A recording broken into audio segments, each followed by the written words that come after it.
Hello everyone! So welcome to the October 2017 Happy Mail haul, aka cards you guys have sent to my P.O. box, which I always have in the description box below the video, as well as info and themes and all that kind of stuff.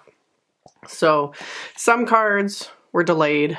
I sound like a broken record, but in every video I want to say I'm not a stickler with themes. Like, obviously, if cards arrive later or they're not necessarily strictly part of the theme, I'm still going to share them.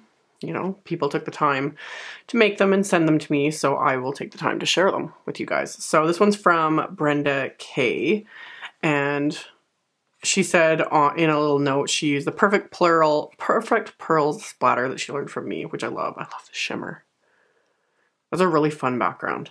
I like that a lot. Like just doing it simple black and then doing the splatter and then the pearl splatter. I really like that. So really fun. So we have that one. And then this one, Ija in Finland. So of course this one took its time getting here. I love all these fun little die cuts in the scene you created. It's so cute. So yeah, and the fact that you use orange as your base, which is also like the sky, I kind of like that. I never would have thought to do something like that. So really, really fun. Little Halloween card. Love. So got that one. Set aside that. And then this one from Elaine in New York. And I just wanted to include the envelopes. I thought this was so cool. I saw these online. We never get awesome postage stamps in Canada. We get a few, but nothing compared to the ones you can get in the States. But I just love how this one is heat reactive. Isn't that cool? That's so cool. I'm sorry, my nails are like filthy. I was creating before I started filming this. So yeah, I just thought I'd point that out. I just wish we could get some of the cool postage stamps you can get. She also made me this cute little origami bookmark. That's so cute. Thank you. And then your fun, oop, that one goes there. Your fun trick-or-treat card. I never do cards like this, but really they're fairly basic. It's just cutting and then doing the score lines in the proper spot. And then you can like prop it up just like so. So it's all popped up. I think that's so fun. So yeah. Ooh, and he's on a little action wobble. And then yeah, this card is really corny. Happy Halloween. Cute. Very cute. I got a giggle out of that. So thank you. So got that. And then I like to set aside all the little letters and stuff I get. I do read all of them.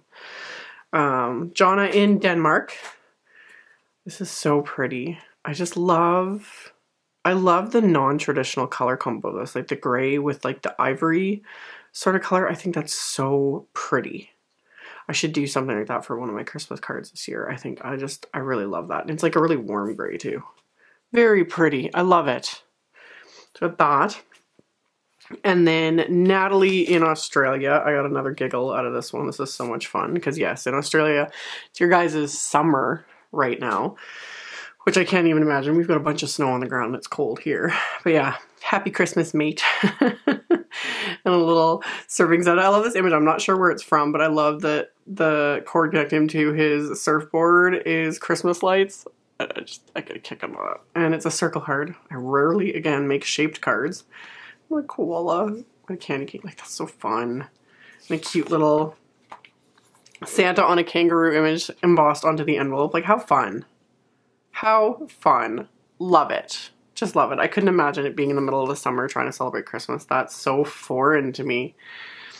Okay, so now we've got Tamara in the Netherlands. This was just sent as a like get well soon sort of a card. She mentioned she'd seen me post on Instagram. I was so sick last month.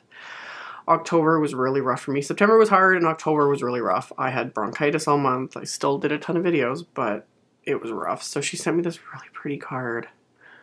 So thank you. That's so thoughtful. And it's just, I could just sit here and like do.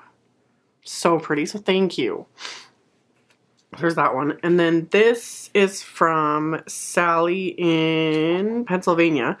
Now, like I said, I read all the letters I get. I don't always answer all the questions just because sometimes it gets like to be too much, but this video isn't going to be super long, so I think I have some time to answer some of them.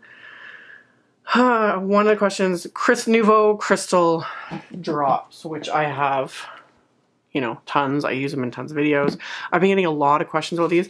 I have been also saying though, if you really are having like real troubles with them, definitely contact the manufacturer like Tonic that makes these. They're such a good company. I think they have really great customer service in that. But yeah, I've been getting a lot of questions about them. She loves them. I use them every day. I don't use them every day, and when I do, they're gloopy and waste a lot of product. One thing that you can do, I do find, like, if it's a color I've like haven't used in a really long time, and I go to use it and I'd used it before, and it's like it's sat for a really long time, it can sometimes get clogged. One thing you can do is store them all upside down. So have like a container, or, you know, if depending on how many you have, like have them so they can all be stored upside down. That also helps. You can kind of see the colors better. But then that way they'll keep all the product at the bottom, so it's not sitting and collecting right in the very end. If it gets really clogged, I just use a little pin. Like I keep a little pin cushion on my desk, literally, with little pins, and I use that for all my little fine tip applicators and stuff, and I'll do that. If it's a clog that just, you know, it seems to be a buildup, these do come out. You just gotta wiggle them. Be careful when you do it. You know, and if there's like, you know, a glob that's dried up or whatever, like I pull it out with a pin. I think I've only had that happen maybe once, and not even with these. So another thing, if you have troubles with clogging with these, is same idea as these, and same with using like any fine tip applicator and your adhesive, is after you're done using them, is to squeeze out whatever's left. Like you can tap it down, squeeze out whatever's left in the tip, and then like burp them, you know. That way you know there's just air in there so that it's not gooping up. But like I said, I hope these help you guys. I don't have problems with them really. Like my biggest one is like the few air bubbles every once in a while, but again, if you want to store them upside down, that does work. I personally don't have a problem with them. I find though, I still, no matter what, even if I was storing them upside down, I like to keep a, you know, I'll have a scrap. I always have scraps on my desk. So more often than not, before I even go to use them, like on my project, I will squeeze out a bit just to get it flowing nicely and to make sure, you know, any of those air bubbles or clogs or anything are gone, so that I don't go like this and then splat on my cardstock. That would suck on a finished card. So I hope that helps. Not just you, but like I said, I've been getting a lot of questions about that. So I hope that helps with the crystal drops. And then the other questions, I have a bedroom for my craft room, so thankful for that. If I don't see things out in my room near my desk, I tend not to use them. I'm kind of the same way. If I don't have things in sight, I do forget I have them. So I do kind of like, my room is kind of a mess. I did do a video quite back in like January of like my stamp room / office / studio tour. And I'm in a different room now in my house. I've actually taken over my like master bedroom in the place, but I will link to it, hopefully, right here. Everything's pretty much the same. It's just a different room, but I'm still just as disorganized as I was in that video. One thing I do though is when I do, like I order a lot. I get a lot of products sent to me. I order a lot. So I do get a lot more than the average crafter. But all the new stuff, I generally tend to keep it in a container, like actually right beside my desk. So it's right in sight. So that when I see the new stuff, it's kind of a reminder to me to use it. And when I put it away, a lot of times if I haven't used it yet, I'll put it in the front of whatever, you know, wherever I'm storing it, etc., etc. So that's the first thing I see anytime I go to that. And I store things by brand just because I do this as a job. A lot of people don't realize that. They think I do this just as a hobby. This is my job. This is my only source of income. It's a very long, somewhat complicated process. Maybe one day I'll do a dedicated video towards it, but yeah, I do this as a job, so I store everything by brand. And then for me, again, it's not the same as how it is with other crafters, because that was the other question. Do you have favorites that you keep forever and use? Not really. Like I have certain favorites of certain products that I do keep out, that I use all the time. There's certain, you know, stamp sets and everything else, but I'm constantly kind of going through and recycling and using new stuff because that's just what I do. So yeah, I'm just wondering, stories are good enough. So yeah, it's just kind of how that works. Hopefully that answers your questions. I know a lot of people ask me a lot of similar questions, so I thought I would just answer them now. So We got that, and now onto her cards. So we have this fun Halloween one. Again, I love orange and black and purple together. Eat, drink, and be scary. I'm gonna have to quickly get this done. My littles are up or awake from their nap. And then this really fun Christmas one. I love this gold foil. It's so pretty. Sentiment on the inside. Fabulous. And now this one from Kelly in Arizona. She saw this pattern paper and it just made her think of me. So she made a card with it. I think it's so cute. And you're right. I love this pattern paper. That's so much fun. So yeah. Oh, and there's like a little bit of like shimmer and whatnot added to it. So super cute. Oh yeah, and you added like a little bit of silver to the straws and that. Very cute. So thank you. That's so fun. And this one is from T in Alberta. I don't know your full name. It wasn't on the envelope, but I know this is that fun little lawn fawn set. So cute. So cute. Alrighty. And then this one is a thank you card from Jean in Michigan. She actually won one of my giveaways back in, I think, June. Yeah. So, all shimmery and blingy. So thank you. Thank you for the thank you card. And then Sabine sent this one. Sabine from Edmonton. I love that you heat embossed the image in gold on the envelope. Even a simple white envelope. That just makes it pop. I love that. I love that. And then of course this gorgeous card. It's so pretty. I'm not sure what set this is from. Is this? For some reason I'm thinking W+9, but I don't think it's W+9. You always use stamps and I'm like, I don't think I have this, and now I want to get it. So really pretty. Love all the shimmer. Love. And then these ones are from Lori in Kansas. So she sent this one with a letter. These were the first time she sent in cards for the Happy Mail haul. So I think this is just really pretty. And thank you for your letter. Okay, so she also sent a head, which I've mentioned in videos as well that you guys can do, because in the description box below we have, you know, the themes for each month.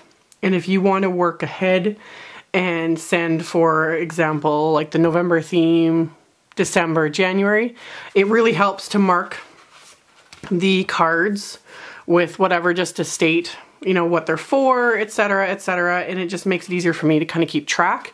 And I have no problem with that, and then I'll just set aside, like, there's a November Happy Mail card, so I've just set that aside, labeled it, and I will get to it when I do the November Happy Mail haul. So this one was for September.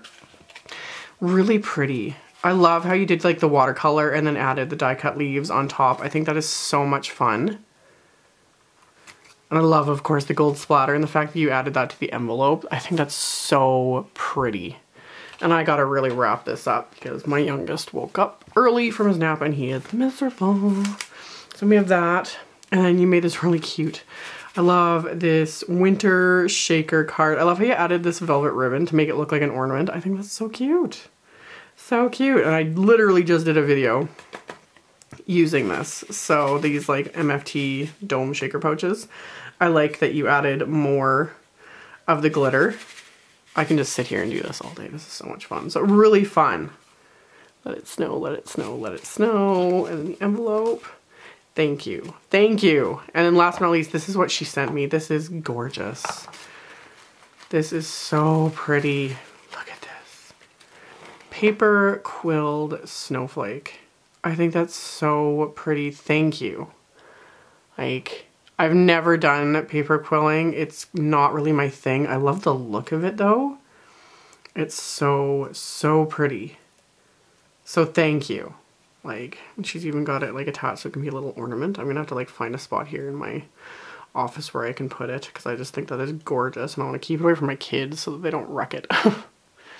So yeah, thank you guys so much for taking the time. Here, I'll zoom out a bit.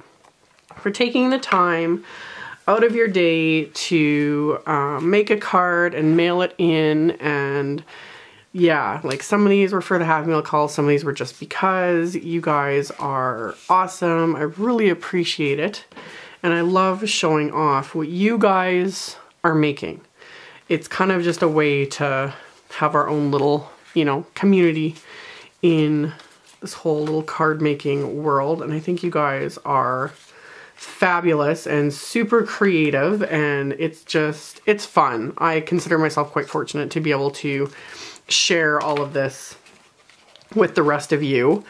And yeah, like I said, I will have all the info in the description box below the video, as well as on my blog. Those that are watching, please leave comments, you know, leave some love for all these people in the comment section below on, you know, YouTube, on Facebook, on my blog. If you have questions about any specific, like, oh, this card and what stamp is this and etc., leave the questions in the comment section, and hopefully other people can answer, or the ones that actually made it can answer, etc., because I sometimes don't remember. But yeah, again, thank you guys so much, and I will see you all very soon in the next video.